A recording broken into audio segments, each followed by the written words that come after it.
There are two things that athletes, specifically triathletes in my world, can do to prevent an injury. No injury is ever 100% preventable, but you can certainly mitigate some factors. And I think those things can be mitigated with a focus on strength training and mobility work. I'm coming at this as an injury prevention specialist, a rehab specialist. My name is Denise Smith, and I own Smith Physical Therapy and Running Academy. So as a physical therapist, I find it so fascinating that with some dedicated movement and actually better education, most triathletes can avoid some injuries that tend to plague triathletes. Strengthening is amazing and a really big component of that, but today I'm going to specifically be talking about mobility. Now, the definition of mobility is the ability to freely move a joint.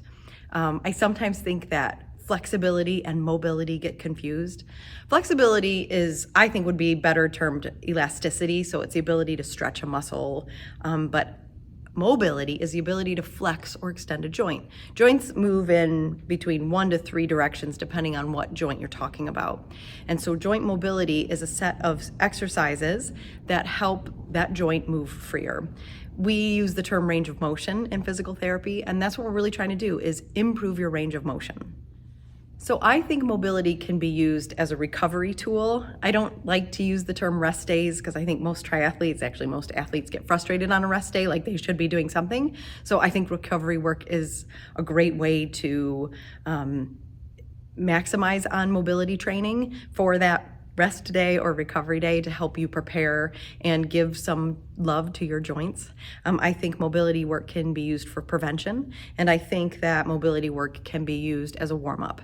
And so that's my goal in making this video series, is to teach you those 3 applications of mobility work and how you can incorporate it into your life in a way that all of us are really busy. We have races we're preparing for, jobs we have to do, children we have to care for, pets we have to love, sometimes parents we have to take care of.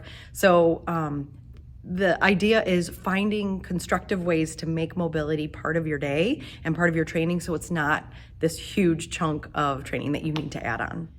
This video is specifically about mobility for recovery. And I think recovery, like I had said before, is a great way to give some appreciation to your body. The human body is the best machine ever designed. It is the most efficient and self-functioning thing you could imagine. If you ever stop to think about how amazing the human body is, it really is mind-boggling. But recovery work is a missing component in a lot of people, and they tend to think that recovery, I can skip a recovery day. But sometimes skipping those recovery days, 1 week, not a big deal, but every week, sometimes a really big deal. And specifically when you're training for a big race like an Ironman, where you're training a long time or putting a lot of stress on your body, either because you had a 4-hour bike or a 2-hour run, sometimes your body just needs a little bit of love to help it recover. In this recovery video, I'm going to be showing you some things you can do at home, maybe early in the morning when you've got some quiet time to answer emails, or at night when you're watching TV, or maybe when you're at work, some strategies at work on how to, if you have to be able to be standing, or if you can, I should say, be able to stand at work, some things you could be doing for mobility then. And then the other thing, and a lot of those are focused on joint mobility, so getting the joints to get better range of motion. But I'm also going to show you some soft tissue mobility. And so that tends to be slightly painful, but when you're done with it, it feels amazing. And for that, you need something like a lacrosse ball or a foam roller. So just to show you how you can mobilize your joints, mobilize your soft tissues to help your body recover the way it needs to. If you have the ability to stand while working at a computer, it's a great way to work on mobility. You can utilize a chair to support one leg in various positions, straight out in front of you, behind you, out to the side. Just make sure to take care that whatever position you're in doesn't cause pain to the knee or a painful feeling to the back. Stretching is always okay, pulling at the joint is okay, but pain we want to avoid. So changing the position around is a great way to get some mobility work done while you're answering emails or catching up on work. While you're at home, it's also another good opportunity to work on mobility. So whether you're playing with the dogs on the floor or set up doing emails or work at home at a coffee table, it's another great way to just change the position of your legs while you're leaning forward to get some mobility at those joints. Some positions are easy to work in and some are a little bit more of a balance challenge, but just another great way to maximize on mobility, trying to get some range of motion work in while you're doing emails. Some of them, like this one for me, are very, very tight, and clearly I need to work on my deep squat position, but the other ones I feel very comfortable in and can work for a few minutes in each position.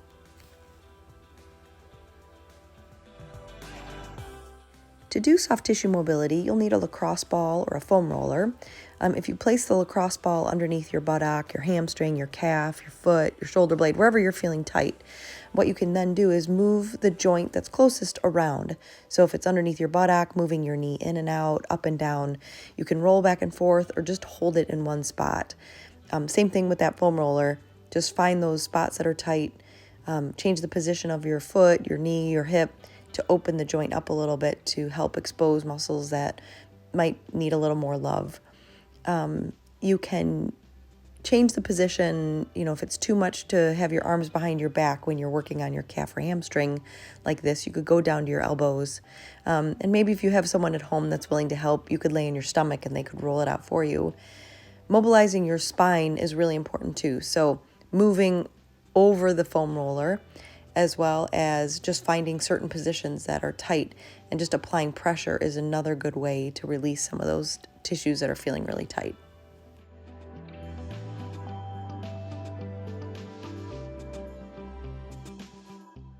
To keep working on my spine mobility, I can also lay on the foam roller so it's parallel with my spine and move my hips and roll side to side, open up that chest a little bit, helps getting those shoulder blades moving, my ribs, as well as my spine. The lacrosse ball is an easy tool that you can travel with, so you can work on your inner lower leg. While you're sitting at your desk, you can roll your foot out. You can also do some bottom of your foot work by standing and adding a little more pressure. You can find a spot that's really tight, pin it down, and then move your toes we call that flossing or squashing, to really get in there a little bit deeper. You can also use something like a yoga block to help elevate the height of the ball to target more areas. So good luck with this.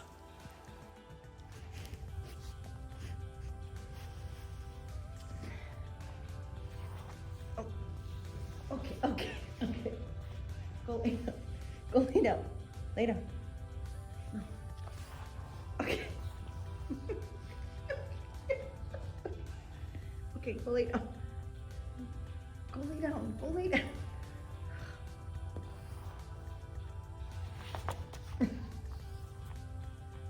Okay. Okay, thank you. Go lay down. Come on, I'm almost